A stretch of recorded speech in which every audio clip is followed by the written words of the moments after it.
I like this example because it ties us back to something that we did way back when we first studied polar, and that was to find areas of fan-shaped regions. So we're going to do it a different way, but we'll see that it's connected. We're talking about a region inside this cardioid and outside this circle. So although this is specified in terms of polar coordinates, it's actually, we're talking about a region in the xy plane. So, oh, there's x, there's y. All right, so the circle of radius r equals 1 I understand pretty well, so let me draw that one first. We want a region that's outside of this circle. Okay, now this region, when the angle is 0, the radius is 2, so I take 2 steps out. Now as I increase the angle, the cosine actually decreases. So as we turn from this point forward, the cosine actually decreases until when the angle is pi halves, the cosine is 0, so we have a radius of 1. So we have a shape that comes up like this. Right? Or as we turn back, because cosine is an even function, we have the same picture going backwards. Now in this region, as theta passes beyond pi halves, the cosine actually starts to go negative until by the time the angle's pi, the cosine is negative 1, and so the radius is 0. So as we continue on, the radius gets shorter and shorter and shorter until when we're facing this way, we have 0 radius. Of course, the symmetry says that it's got to be that as well. Okay, so we have this region. Let's see, what is the region? The region that lies inside the cardioid, but outside the circle. So the region inside the cardioid would be here, right? Okay, now if you had to set up bounds in terms of x and y, this would be, a somewhat nasty affair. It's not terrible, but it would be a little bit difficult to do. So, but the bounds we can see the bounds are pretty simple if we express them in terms of r and theta, because the radius, the angle here first is turning from minus pi halves up to pi halves, right? So we have theta between two constants, minus pi halves out to pi halves, and then the radius, we always have to be outside that circle, so the radius is always at least 1. We have to take at least a full step out to get outside of the circle, and then we go until we hit this curve. Well, on this curve, the radius is 1 plus cosine theta. So it's really not too bad to express the bounds here. So we want to find the area. We should do, we could integrate over our nasty bounds, right? 1 dx dy. Those would be the bounds that would be very hard to write in terms of x and y, right? But an alternative is to do these bounds in r theta. In that case, theta goes from minus pi halves to pi halves, and r goes from 1 out to 1 plus cosine theta. Our function is simple enough, so we'll just copy our function over. But when we do a region dr d theta in r theta space, the area there needs to be converted by our Jacobian, which is r. So we throw our Jacobian in there to do that. Now, technically, the Jacobian should be the absolute value. So when you do this, we always try to set up our region so that our radius is positive, and that way we know the absolute value won't have anything to do, right? We can just drop it because the number is going to be positive anyway.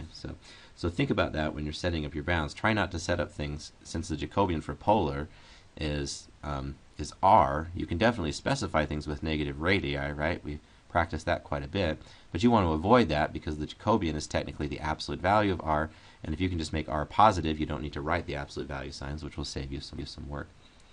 Okay, so we have the integral now from minus pi halves to pi halves.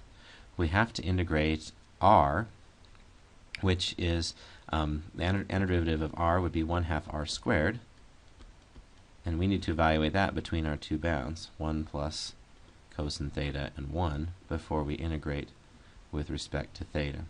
So we get the integral from minus pi halves to pi halves of 1/2 1 plus cosine theta squared minus 1/2 1 squared d theta.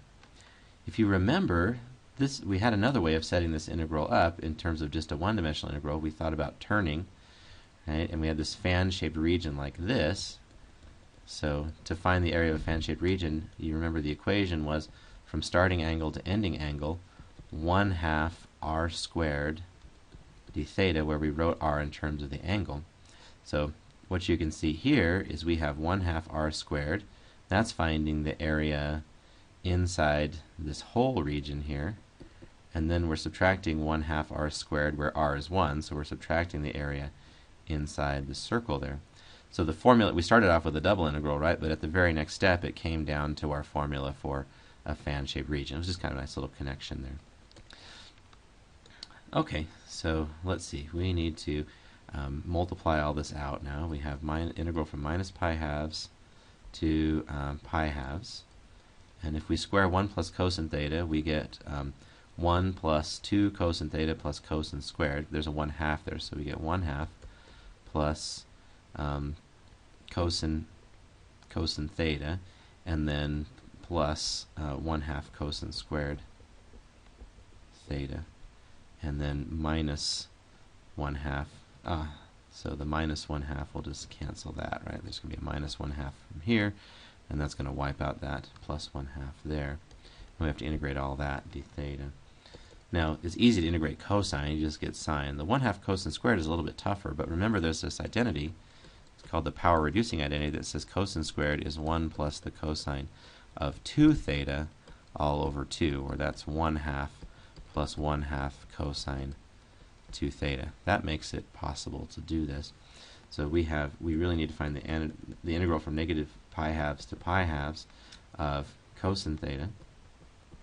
And then we have 1/2 cosine squared, so 1/2 of this is going to be plus 1/4 plus 1/4 cosine 2 theta, okay, d theta. And now we just find an antiderivative. Antiderivative of cosine we said was sine theta. Antiderivative of 1/4 would be 1/4 theta. Antiderivative of cosine 2 theta would be 1/8 sine 2 theta.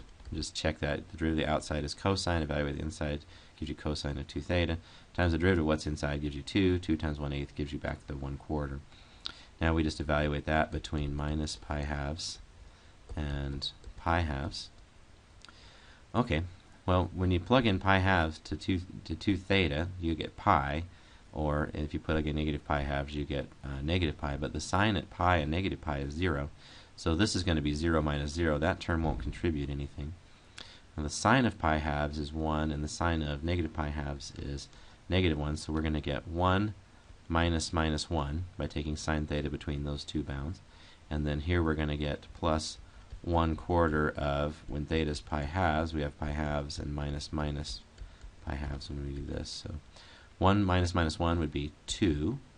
And then this is pi halves plus pi halves is pi, times a quarter gives you 1/4 pi. So 2 plus 1/4 pi is the answer.